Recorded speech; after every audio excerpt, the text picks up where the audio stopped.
तो भाई तो फिर थोड़ा टाइम पास कर ही लेते हैं, बैठे बैठे क्या करें।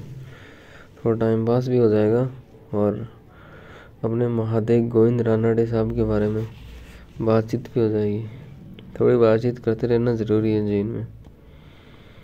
तो अपने जो महादेव गोविंद रानड़े साहब थे, ये प्रमुख भारतीय विद्वान, समाज सुधारक और अर्थशास्त्री थे।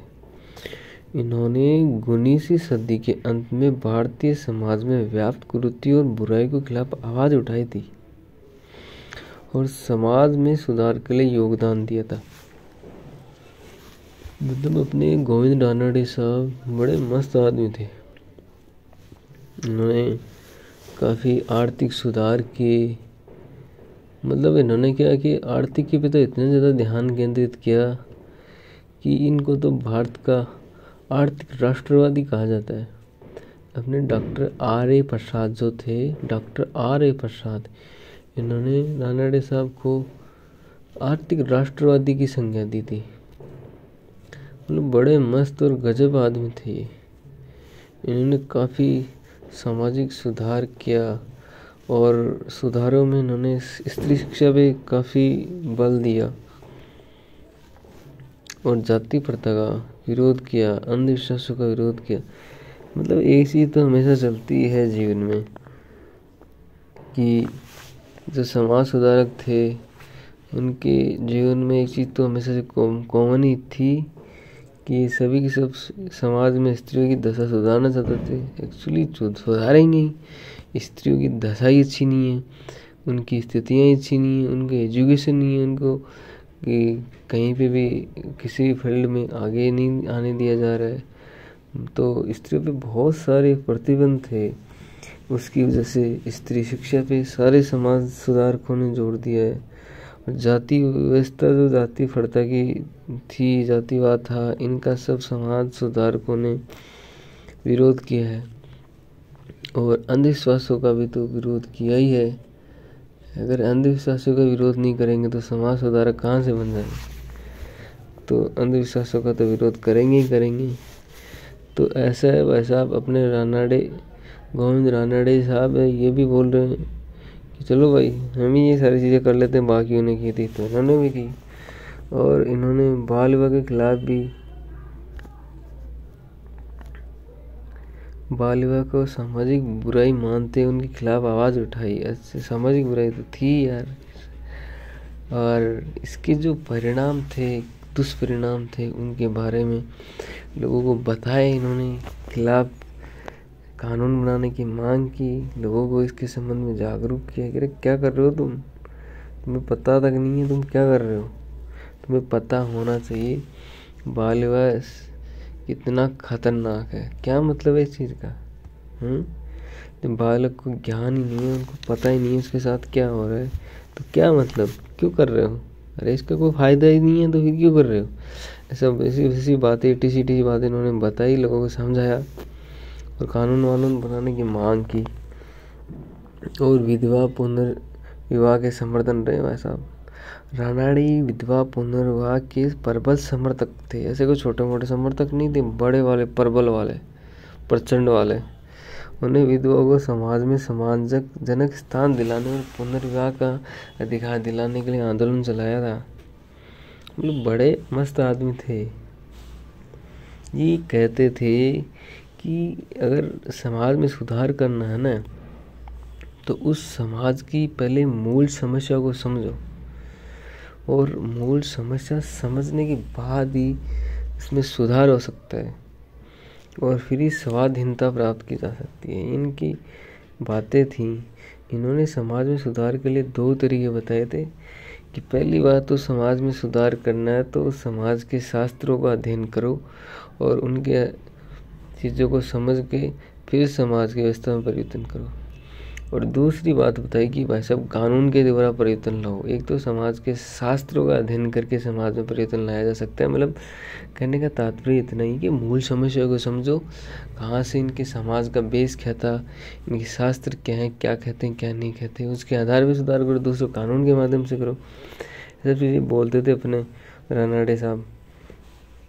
और महिला शिक्षा के समर्थक थे। अब जब महिला की स्थिति अच्छी नहीं है, उनकी दशाएं अच्छी नहीं है, तो मतलब शिक्षा तो ज़रूरी है। आगे तो तभी आएंगे जब शिक्षित होंगे। जब शिक्षित ही नहीं होंगे तो आगे क्यों आएंगे। तो अपने स्थान पर ठीक है, चल रहा है।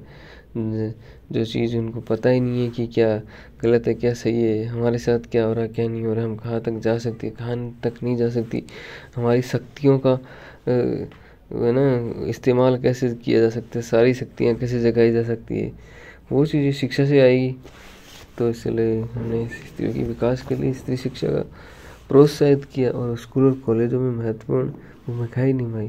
और देखो भाई साहब, सारे के सारे जो समाज सुधारक थे एक चीज़ तो सब लेके ही चलते थे कि सामाजिक समानता होनी चाहिए। भाई साहब, समाज में समानता चाहते थे, सबको समान अवसर देना चाहते थे, सबको समान अधिकार देना चाहते थे।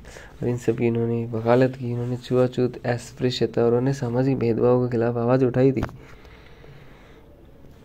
और रानडे साहब ने सामाजिक सुधारों का समाज पर गहरा प्रभाव पड़ा। हाँ, इनका काफ़ी प्रभाव भी पड़ा, लोगों को जागरूक भी किया और आधुनिक बनाने के लिए न्यायपूर्ण समतापूर्ण बनाने में महत्वपूर्ण योगदान किया। मतलब इतने बढ़िया थे इन्होंने, बहुत आर्थिकी में बहुत योगदान किया था। मतलब ये इनको भारतीय शास्त्र का जनक कहा जाता था। भारतीय अर्थशास्त्र, मतलब ऐसा नहीं है कि अर्थशास्त्र के जनक, कि भारतीय शास्त्र का जनक कहा जाता था। इन्होंने कहा था कि जो गरीबी है ये कैसे व्याप्त है, कैसे गरीबी बढ़ रही है, कैसी गरीबी यहाँ पे, इसके कारण क्या है, जो गरीबी वर्तमान में विद्यमान है। इसके लिए उन्होंने कहा जो लालची साहूकार है ना, ये कर्ज जितना देते हैं उससे ज़्यादा तो वसूली करते हैं। दूसरी बात बोले कि यहाँ पूंजी का अभाव है, पूंजी नहीं है। और तीसरी बात बोली भू राजस्व कर प्रणाली, जो भू राजस्व की कर प्रणाली ये भी सही नहीं है, वैसा गलत है।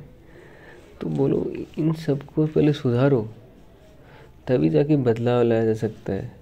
और उन्होंने सुधार के लिए, आर्थिक में सुधार के लिए, बदलाव लाने के लिए बहुत सारे उपाय बताए।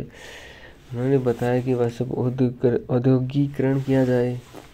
इनकी मान्यता थी अपने महादेव रानडे जी की कि तेज़ी से अगर औद्योगिकरण को हम बढ़ावा देते हैं तो अपना आर्थिक विकास हो सकता है, गरीबी दूर की जा सकती है। इसलिए सबसे पहले यहाँ की औद्योगिक समस्या का अध्ययन करो और इसमें सुधार के जो गुंजाइश है वो चीज़ें करो। इसमें सुधार के लिए जो भी प्रक्रिया अपनानी उनको लागू करो और उद्योगों को विकसित करो, स्थापित करो। और बोले कि कर व्यवस्था में सुधार करो।